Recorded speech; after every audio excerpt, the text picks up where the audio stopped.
नमस्कार। Parameter of law के इस चैनल में मैं आपका मित्र रिटायर्ड जज अशोक शर्मा आपका हार्टली वेलकम करता हूं।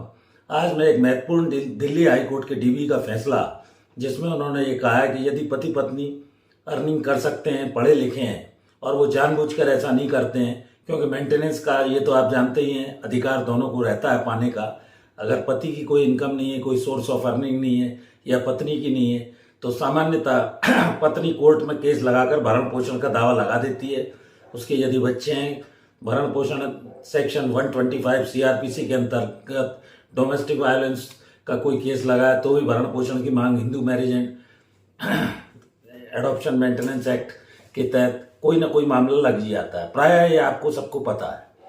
तो आज मैं इसमें दिल्ली हाईकोर्ट की डीबी ने ये कहा कि यदि पत्नी पढ़ी लिखी है, शिक्षित है और उसके बाद भी जानबूझकर कोई काम नहीं करती है। इस केस में हुआ ये था कि पत्नी ने पति के विरुद्ध पहले मामला लगाया और पति की लगभग जो आय थी वो 56,492 रुपये प्रति माह थी।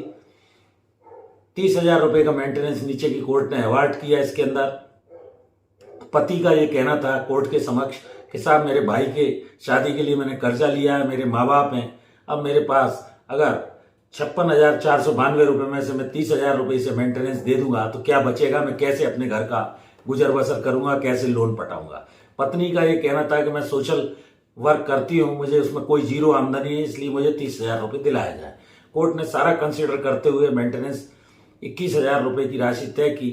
इसके बाद मामला जब उच्च न्यायालय में गया तो उन्होंने कहा कि जब पढ़ी लिखी है, चाहे तो वो कोई काम भी कर सकती है और जानबूझकर वो कमाई नहीं कर रही है, ऐसी स्थिति में दूसरे पक्ष को अर्थात पति को इसके लिए मेंटेनेंस के लिए जिम्मेवार नहीं माना जा सकता है। रीजनेबल कैपेसिटी ऑफ अर्निंग है और पत्नी ने ये चूज किया है, वो जानबूझ के सोशल वर्क कर रही है, जीरो इनकम दिखा रही है।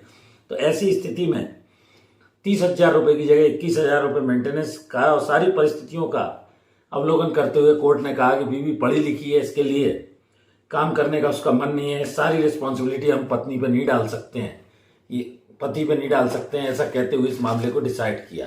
तो ये एक महत्वपूर्ण वर्डिक्ट आया है, क्योंकि सामान्यतः कई बार महिलाएं परेशान करने की दृष्टि से पति के विरुद्ध मेंटेनेंस का केस लगा देती हैं और ये सोचती हैं कि हमको तो घर पर आराम से बैठे बैठे मेंटेनेंस मिलेगा।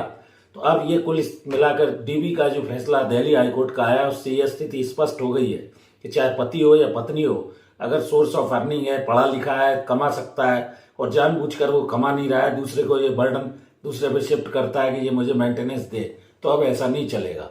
काफ़ी महत्वपूर्ण वर्डिक्ट है ये, उन लोगों के लिए काम में आएगा जिनकी पत्नियां पढ़ी लिखी हैं और जानबूझकर वो मेंटेनेंस के लिए कोई क्लेम उनके विरुद्ध लगा रही हैं। तो वीडियो कैसा लगा? इस वीडियो में नई नई जानकारी इस चैनल पर मैं आपके समक्ष उपलब्ध करा रहा हूँ। आप चैनल से जुड़े रहिए। जो सब्सक्राइबर नहीं है वो भी सब्सक्राइब कर लें चैनल को। वीडियोस देखिए, लाइक कीजिए, शेयर कीजिए। एक और अनुरोध, मेरी धर्मपत्नी श्रीमती अर्चना शर्मा का भी यूट्यूब पर एक चैनल अर्चना आरटी आपके नाम से है, कृपया उस चैनल को भी सब्सक्राइब करें। इस वीडियो में यहीं तक, धन्यवाद। कल फिर मिलते हैं नए वीडियो के साथ। नमस्कार।